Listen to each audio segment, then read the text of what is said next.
በዚህ ዘመን ይከሰታል ተብሎ በፍጹም የማይታሰብ አረመናያዊ ተግባር በአንድ የንጉሳውያን ቤተሰቦች ውስጥ ዛሬም ድረስ መከናወኑን ቀጥሏል።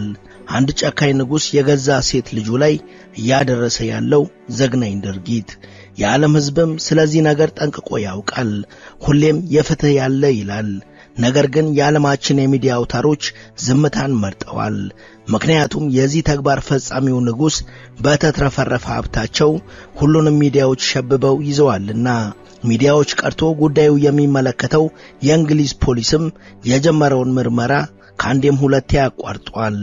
ልዕልቷ የሀገር ንጉስ በሆነው የገዛ አባቷ መማቀቅ ከጀመረች እነሆ 24ኛ ዓመቷን ይዛለች። ለመሆኑ ይህን አሰቃቂ ወንጀል የገዛ ልጁ ላይ የፈጸመ ያለው ንጉስ ማን ነው? የየት ሀገርስ መሪ ነው? የጭካኔ ሰለባ የሆነችው ልዕልትስ ማን ናት? One of the daughters of the ruler of Dubai, Princess Shamsa, tried to escape from her family. Her cruel father brought her back and imprisoned her in Dubai. Nobody has seen her since then.